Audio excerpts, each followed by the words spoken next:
captures a moment in time that instantly, once it's captured, it's gone. It's like a bookmark in history. I feel the Smoke Project kind of exemplifies that because the smoke stays that way. It's constantly shifting. It stays that way for only a fraction of a second. By capturing it and kind of bending it, it's putting kind of my vision and my ability into that bookmark in time. The natural movements and shape of the smoke, I feel, are very organic, because it's behaving in a very natural way. The smoke does kind of what it does based off of the environment. And capturing that, I feel, is very interesting. It's like a bookmark in time. Taking that image of such a natural movement and kind of augmenting that into something different, I feel is a very,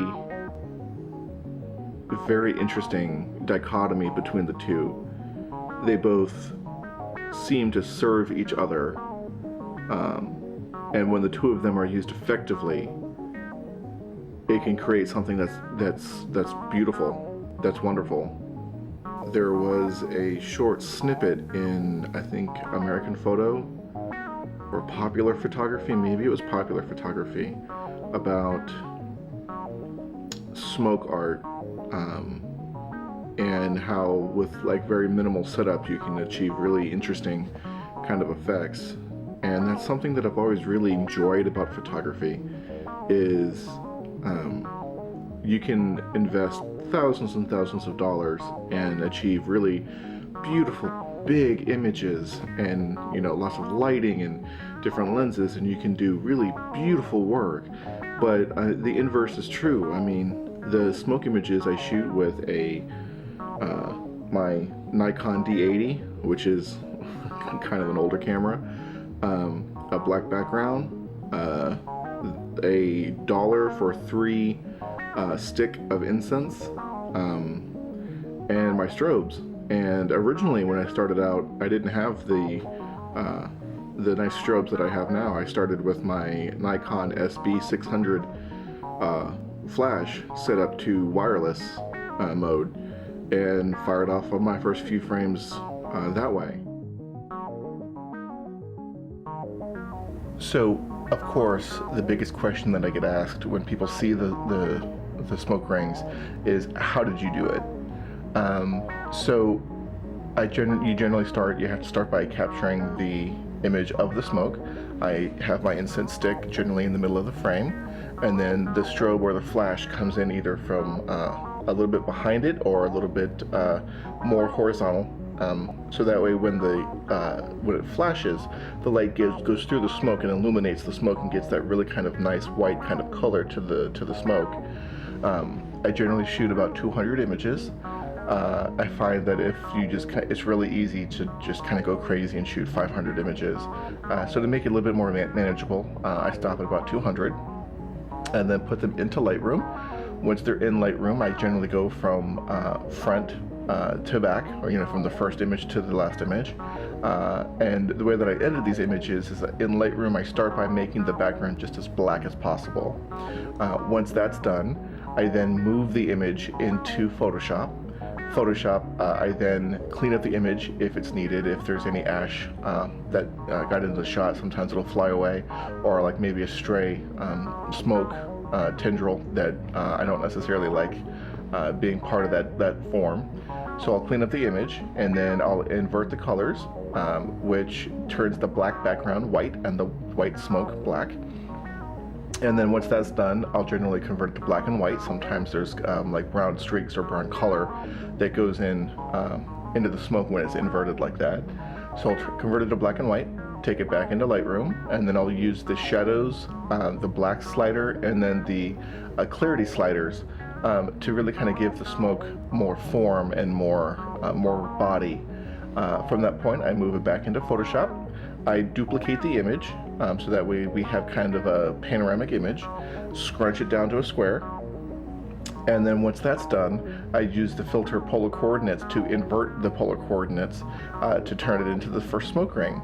And then sometimes I'll flip the original square upside down and then do the same option. So sometimes it'll give you two drastic different kind of smoke rings to choose from. Once that's done, I will make sure that the image looks good in Photoshop, take it back into Lightroom, and again, generally at that point I'll use just the shadows and the clarity sliders to just kind of pump up the smoke just a little bit more. Once that's done, I take it back into Photoshop.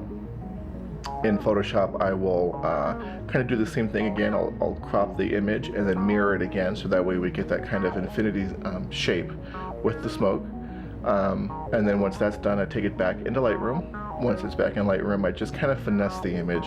I've used the shadow slider and really the clarity slider, just really slightly, just to make sure that the image looks just as good as it can be.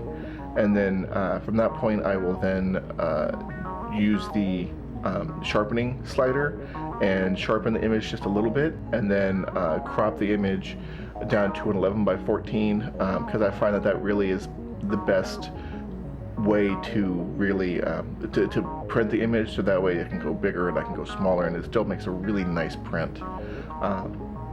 And that's how I create those images.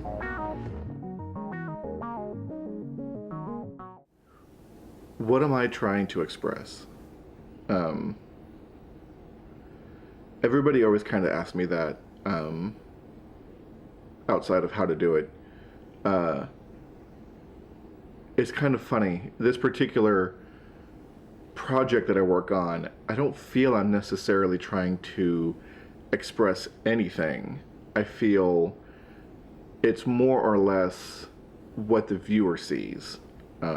I feel they're very Rorschach inspired kind of pieces.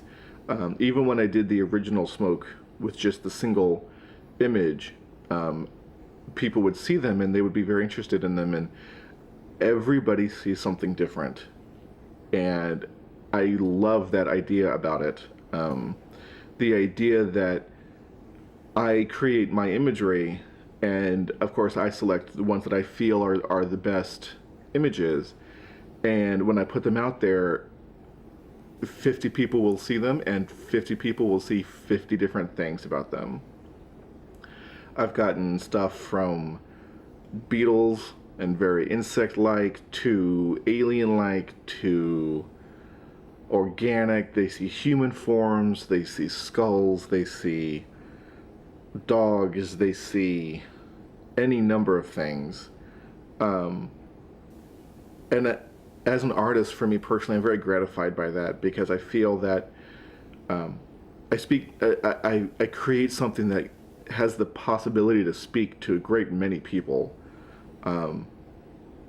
which is the point of art. I mean, it's expression, and the idea that somebody can see something in my work is very gratifying.